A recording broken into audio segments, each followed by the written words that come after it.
there has not been one. Okay, so we don't have a solar ordinance. Correct.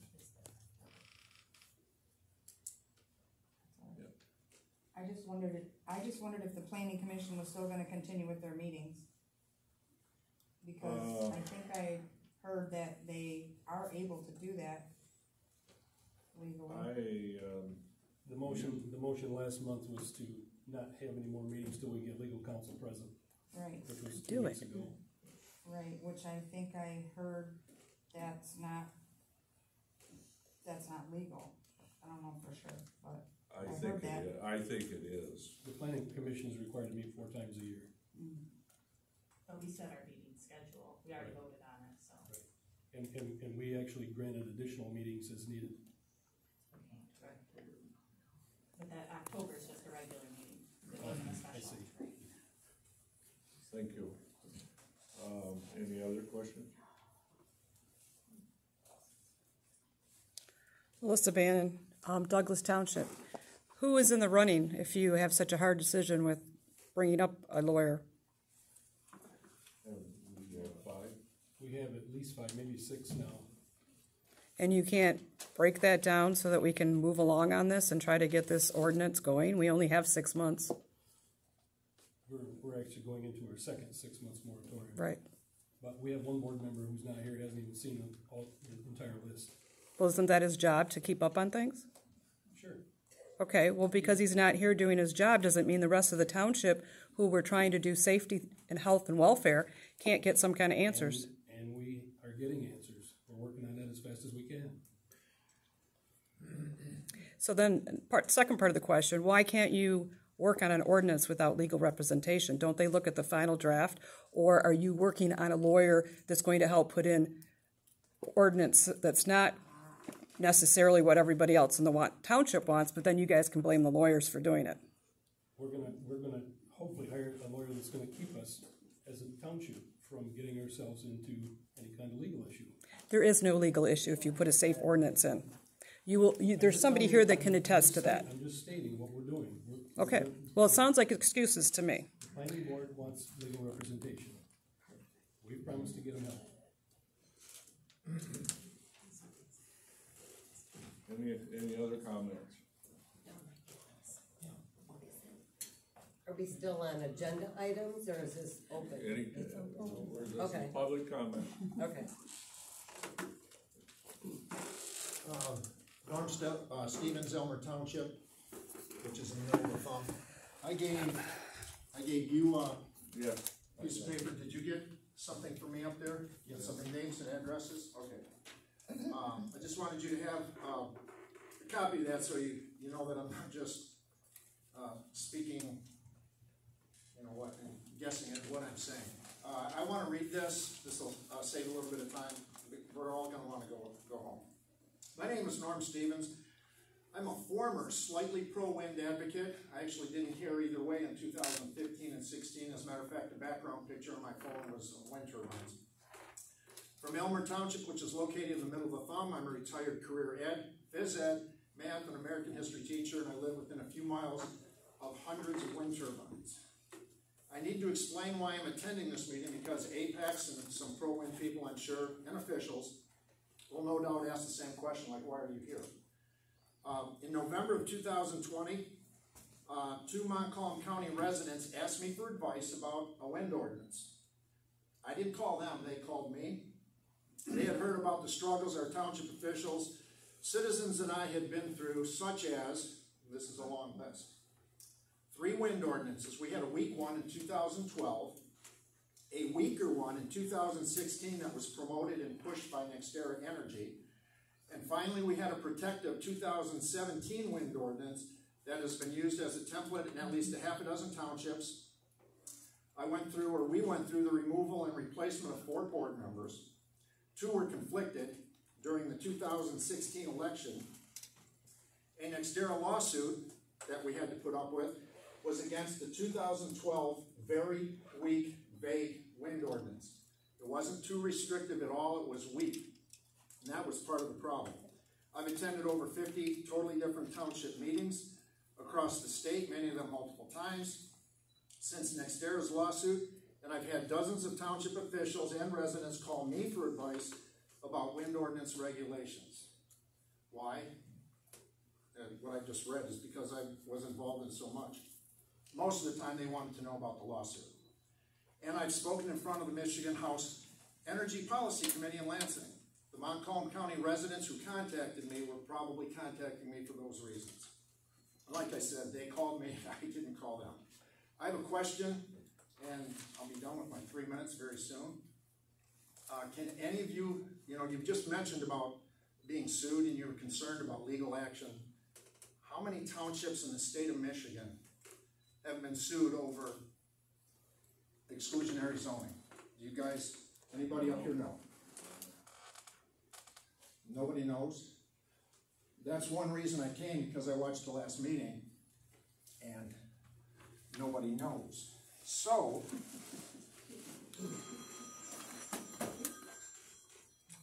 you have no idea who's been sued, and I don't believe there are any, but here are copies of 31 wind ordinances that vary from extremely restrictive, 5 times the height, 5 times the height and so forth, or a large setback, no shadow flicker, everything's at the property line, and some of them are minorly restrictive. None of those townships have been sued. It's not that they won or lost. We won our lawsuit. It's not that we've won or lost, or the townships have won or lost those lawsuits. It's they haven't even been challenged. So you can pick from those 31. It can be ours in Elmer Township. It can be any of them on that list. And you're not, the chances of you being sued are minimal. I can't say that you won't be sued. Nobody can say that. But when I go in and township officials ask me for help, I say, look, I'm going to try to do my best to give you some suggestions that minimize the chance of a lawsuit and allow wind turbines in here.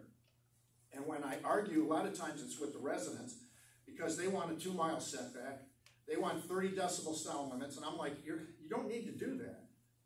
You can have reasonable regulations like all of those on that list and minimize the chance of a lawsuit. So hiring Bill Fahey or hiring a planner, you're really wasting your money. But it takes somebody here on the planning commission to sit down and pick one of these, or 2 of them, or 3 of them, go through and draft the wind ordinance, and you're going to save yourself thousands of dollars. And you're not going to, I can't say you won't be sued. The chances of being sued are nil, or greatly minimized. So that's my major point. The lawsuit, for example, I'll just give you one example. They sued us, NextEra sued us on the weak wind ordinance, not the great one, which was very restrictive. Our language said sound limits shall not exceed 45 decibels at the property line. What does that mean to everybody? Shall not exceed. Can't go over. If it's 46 decibels, you're out of compliance. NextEra said, no, we can average the sound. Our board said, no, wait a minute, it says shall not exceed. When you're in a car and you're doing 60 in a 55, you can't say, well, I started out going 0, so the average was 42, I'm in compliance. That's what they were trying to prove. The judge ruled in our favor and said shall not exceed for all practical purposes is LMAX. Excuse me. If you look at the sheet there, you see the things highlighted in yellow. Those are all townships using LMAX, which means shall not exceed, period. Please use LMAX of some type of a metric. That would be called a sound metric. Don't just leave it blank and say shall not exceed 50 or 60 decibels or whatever, because the wind energy company will say, well, we can average that. Well, you can argue with them like we did, but it took a lawsuit, which we won. It cost an awful lot of money. $300,000. We had insurance. We had to pay $100,000 of that because we kept our regular attorney who had experience in wind energy. Any questions? So if you're concerned about being sued, any of those townships there, none of them have been challenged. And I don't know of any that have been sued myself. Not that it hasn't happened. I just don't know of any. That's it, thank you.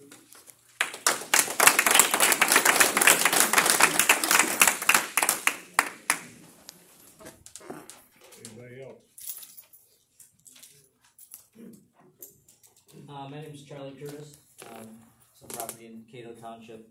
I'd like to read some excerpts of a letter that a fellow by the name of David Stevens wrote to the residents of Montcalm County. Some of you might have come across this letter, but I feel it's worth repeating and emphasizing. My name is David. I'm writing to you today because I would like to see your community avoid the devastating effects of wind farm development. I have a great deal of experience in this area. I've had front row seat to the personal and community effects of wind development. My home, my community, my church, my school district, and my quality of life have been severely damaged. I'm a resident of Midland County in Mount Haley Township. Turbine nuisances have damaged every township and county they have been hosted in. Huron, Tuscola, and Gratiot counties host the most turbines in Michigan. They also have the highest depopulation rates over the past 10 years of all rural counties in southern Michigan. No one wants to live around this mess and disruption and the dangers they pose. If you check Zillow.com, you will see nearly 100 of 600 Mount Haley homeowners moved out of the township in the 3 years leading up to construction.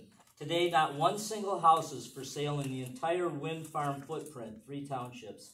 Everyone intuitively knows that living in these areas, no one would buy a house near these messes.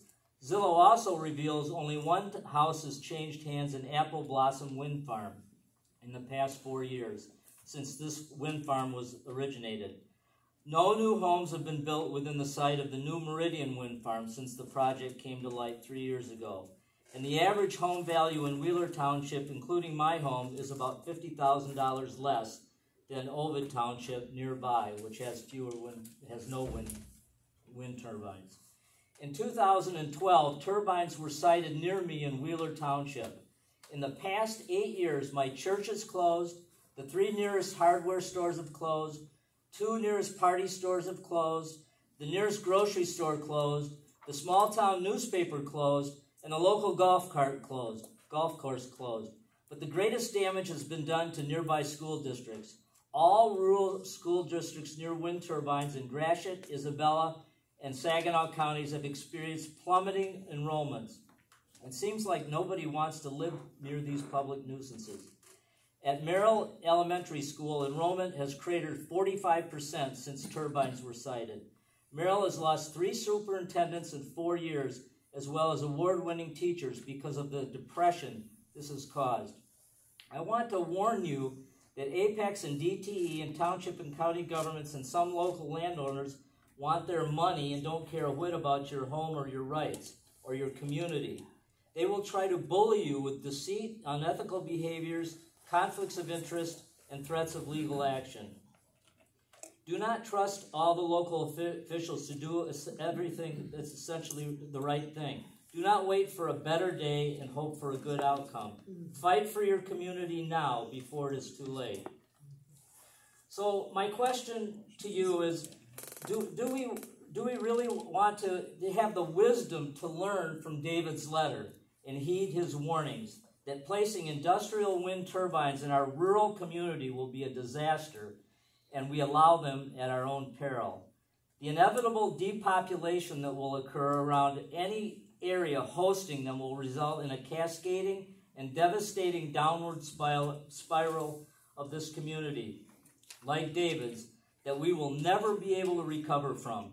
Is that something we want to gamble with and take responsibility? I certainly hope not. Thank you to David Stevens for giving us the warning.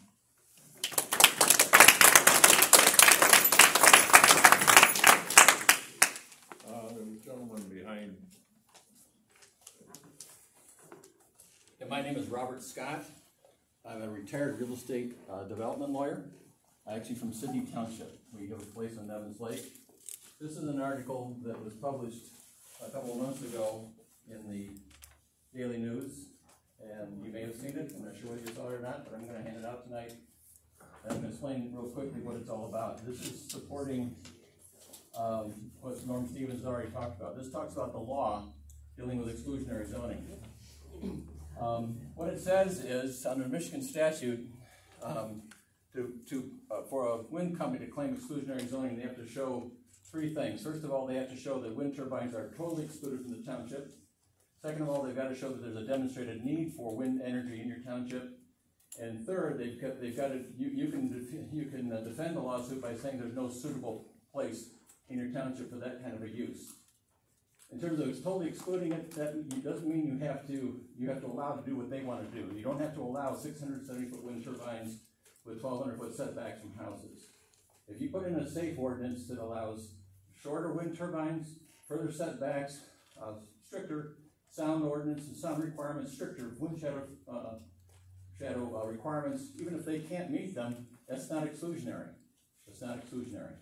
Second of all, they also have to show there's a demonstrated need for electrical power in your township. I doubt that any of you are worried too much about today whether you're going to have electrical power in your township absent a windstorm or something like that. Now, if they're going to tell you that, well, they need wind power to replace coal and natural gas. Well, right now, today, in the state of Michigan, wind power provides approximately 6 to 7% of the electrical power in the state of Michigan, with more than 1,400 wind turbines. Coal provides 25%. If you're going to replace coal with wind turbines, it's going to take 6 or 8 times, or 5 or 6 times that many wind turbines. And those wind turbines have been put in over the last 10 years. So maybe 30, 40 years from now, you'll have enough wind turbines to replace coal. It's just simply not going to happen. What's replacing coal is natural gas. DTE is in the process of building a $1 billion natural gas plant on the east side of the state. The city of Holland has just completed a natural gas plant in their city to replace coal. That's what's going to replace coal. And hopefully one day people will understand that nuclear is what's going to replace coal and natural gas. It's not going to be wind. You don't have a demonstrated need. And if you look in this township, there are many places where it's simply not appropriate to put wind turbines, not the kind of wind turbines that Apex is proposing. So thank you for your time.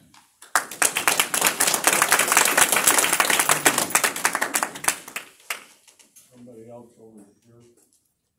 Marcy? Hi, I'm Marcy Myers, Cato Township resident, business owner, and a Michigan real estate broker. So I've been actively talking to many of our county residents about the big wind project being proposed for our area, and I'm encouraging residents to ask questions. So tonight, I want to answer a question that I think has been on a lot of people's minds about real estate sales values and industrial wind farms. A Cato resident asked me, she said, I was told I will not have any windmills by me, so how can that hurt the sale of my house if I decide to sell in the future after there are wind farms here? Well, let's talk about what an appraised value means. Say, Mrs. Seller, you accepted an offer on your home for $200,000. Mr. Buyer's bank arranges for an appraisal of your home. The bank wants to make sure the sale price is worth what their client, Mr. Buyer, wants to buy it for. So Mr. Buyer's bank calls an appraiser to appraise Mrs. Seller's home. The appraiser calls Mrs. Seller for an appointment to come out to complete the field work for the appraisal. The appraiser takes pictures, measures the home, counts the bedrooms, bathroom, things like that. Then they take all the field work information back to their office and they start to research the sold comparables of homes within the past 6 months. Well, 3 miles away sets the perfect comparable to Mrs. Seller's home. Same lot size, same style home, age, square footage, same amount of bedrooms, bathrooms. The perfect comp, except this home sold for $150,000 just a couple months ago. Well, why would this be? Oh, it's a neighbor to an industrial wind farm. Got it. So the appraiser will still use this comp because it is the perfect comparable to Mrs. Seller's home. The appraiser don't care that turbines surround it. It's a perfect comparable other than the sale price. You, Mrs. Seller, will not get your sale value of $200,000. Mr. Buyer's bank will not lend him the money to buy your home unless you reduce your price to the current appraised value. There are proven appraisal studies out there that say the properties within the boundaries of an industrial wind farm will lose their sale values. They will. And it will become a trickle-down effect in the surrounding, to the surrounding home sales. Remember, it's all about what a buyer will buy the house for and what the bank will lend on the house, basing it off of an appraised value. It's not what the current assessed value says it's worth. An appraiser won't base a full market appraisal on a home's assessed value. I hope you now understand how an industrial wind project could affect the future sale of your real estate and your fellow neighbors. Thank you.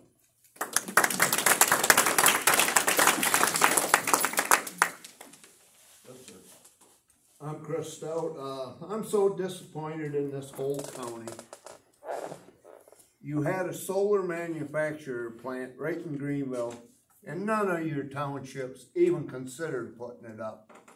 You didn't even consider buying it, and now you want to bring in a big wood turbines from Virginia to come in here.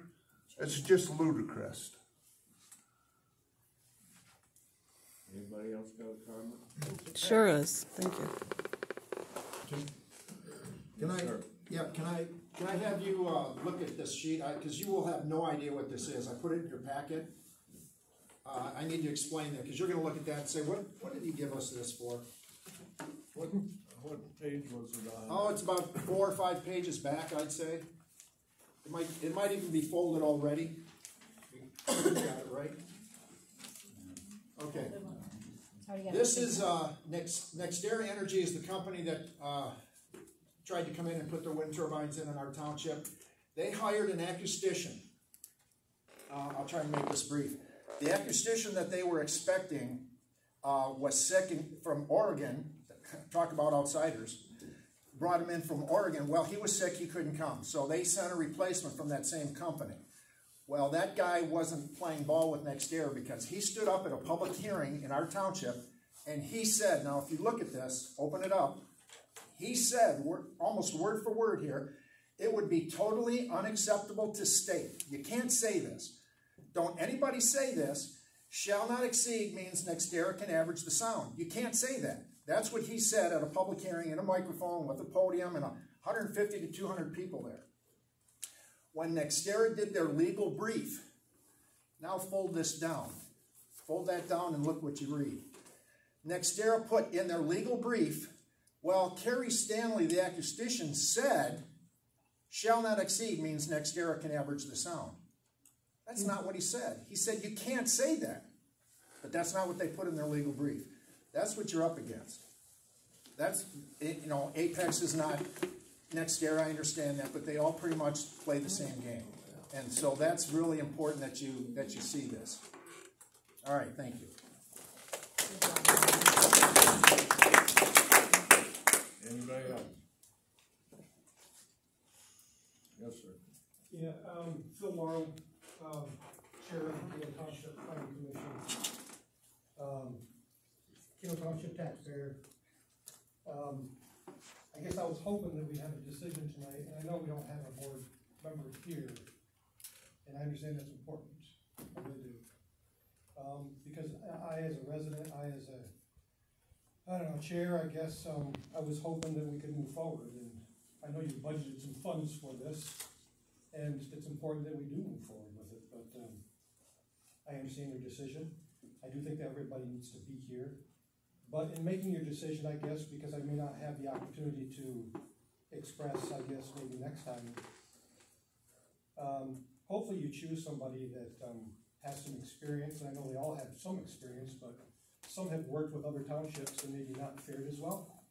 Hopefully this individual has some experience, maybe this company in some master planning too, so we can not only tackle the wind, solar, and also our master plan that we really need to update, if you will. So I can tell you that some of the commissioners have sought me out since the last meeting, asking who is on the list. I know Todd, you gave me that list. I think I got them all. Maybe the last one I did, there's 6 of them. But I think some of the commissioners maybe have expressed, some communication to some of you about who they would recommend. Yeah, I think they're all pretty good companies, but I just hope that we choose somebody that has some experience when it comes to not only wind, but solar and, master planning, if you will. Do you have any suggestions, Bill? Well, I guess, Swift and Redrick, I guess, are the two that come to the top of my mind. Not in any specific order. I think they're all the 5 companies that I have, I think are all good companies, I will tell you. But I think probably some of them wrote a better preparation of a letter to you all, or the ones that were forwarded to me. I think they sold themselves better than others did, I guess. I mean, one just sent an email, you know, and then really didn't give a whole lot, other than maybe it's our job to go out there and research, but I guess if they want our business, I would think that they would sell themselves. I guess that's their job for it, if they want the business. But, the other part of that is, I don't think money's an issue, I hope. I mean, obviously, you know, there's an individual here tonight that said, you know, you don't need somebody. Well, I think we do. And with that being said, I guess, I don't think money is an issue, I guess. I mean, we need to hire the best person that we feel that needs to be there for us, if you will, to help us through that process. So, again, I understand your decision tonight on not moving forward based on, you know, one of the trustees not being here. I respect that. You know, but I just want to move on, because I do think if we get some legal advice based on maybe in a couple of meetings, 3 maybe at the most, we could have the wind all tied up and taken care of, because we've already done a lot of work already on that whole piece. And, you know, David, I appreciate your support there, because I know that we're pushing you hard to help us get through this process, because you're our communication tool when it comes to that, so. And I wanted to ask, I mean, it doesn't sound like you say money, then, you know, I'm just saying that he's meaning by the hour, right? Don't try to, that's what he's trying to say. You don't No, I don't think it matters. I mean, I think they're most coming in, they're all pretty much the same. I mean, one may be higher than the other, but I don't, you know, it's my belief that the meeting should be a little longer. I don't have a problem having a early, morning meeting, maybe at 10 o'clock, or maybe a 2 o'clock in the afternoon. Just have a 3-hour meeting. This is my time, people, not yours, okay? So, you know, maybe a 3-hour meeting so we can get through the process, if you will. I mean, I think you've heard me last time that, you know, 3 minutes. The public comment, if you will, you know, takes a lot away from our meeting. You know, sometimes it's 45 minutes to an hour, if you will. And it leaves us an hour to do what we need to do, and it's hard to accomplish what we need to do. So I would like to have a 3-hour meeting based on that person coming wherever they come from, because I do think we pay for their driving also. So I appreciate your time. The commission will work hard. I know we don't have a vote on it as a commission, or the commissioners.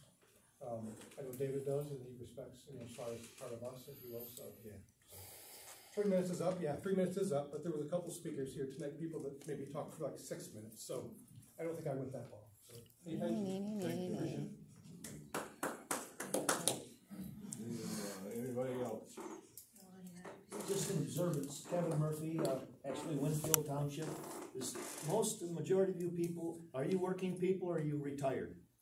You're working. Why would you have a meeting at 9 o'clock or 10 o'clock in the morning when the majority of the people really would have to lose a lot of their income to take that special 3 hours? Because we didn't sign up. I mean, I get it. It's easy to do that, but it's really very difficult for the majority of the people to show up. Any other comments?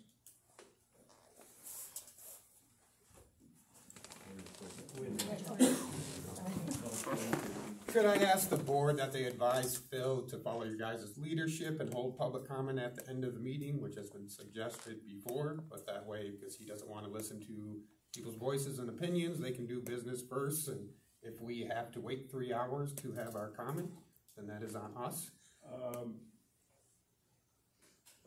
It's something that I wanted to get our business done. You don't have a very good history of, you have a history of taking over our meetings. I'm giving you time to speak now. he's referring to the planning commission, their agenda though. Oh, okay, Seems like common sense. That's really up to the planning that's commission up to chair. the how they want planning to chair. structure. It's not up to, I suppose I was looking for if you guys recommended to them how that benefits your meeting so you can get your business done. it's the other way around, they're gonna bring their recommendations to us. Okay, I don't know how to explain. Any other, all right, cut this off. When is election for all these board seats? Our election for us is 3 more years. For everybody. And you're the longest one to sit here. I've sat here 40 years and nobody's run against me. So it's time I got off. Alright, I just have a couple comments. So, thinking of this as a business, Jordan was given the FOIA information at the last meeting, wasn't he? I mean, that's when they were all, We didn't have it all in at that time. you did, okay, but you had They're all coming but in, one? everyone's coming just piecemeal. Okay, We didn't get them like all one so I time. just thought, you know, the people that have turned in their information and stuff already, you know, it's been a month to look over that, and then I hear you got one on, It's been 2 weeks, we just met 2 weeks ago. Oh. We met middle of October, like 13th, or sorry, Okay. September. I thought this came out at the last board meeting. I think we had 1 or 2 attorneys that made a proposal to us at our last meeting, but we had Okay. requests out to like 6 of them. Okay, well, I knew that you had listed off 5, I believe, I can go back and check the video. Was it, I don't know. So I didn't know if those are people that you were already considering, I thought, what we were led to believe at the last meeting, but these are the people that you guys are considering, yada yada. And then another person came in at the very end. So I just think in this day and age that, you know, paperwork can be submitted to people, so hey, you got 2 days to look at this, and, you know, I know Jordan's on vacation, so. I just happened to think about that while I was sitting here, and then I forgot what the second one was. It was something that we just talked about. But I can't remember right now. But anyway, I just thought that, thinking that it was more than just a few days, that there was a lot of time to look over who had submitted what, so that maybe it doesn't have to go another month. Maybe you can have a special meeting and make this faster, just so we can keep moving. Any other, one more comment. Excuse me? Renee Smith from Evergreen Township, and I just want to kind of second on what Mr. Murphy had mentioned earlier. You have seen in the last several months a huge uptick in residents all around your township and surrounding towns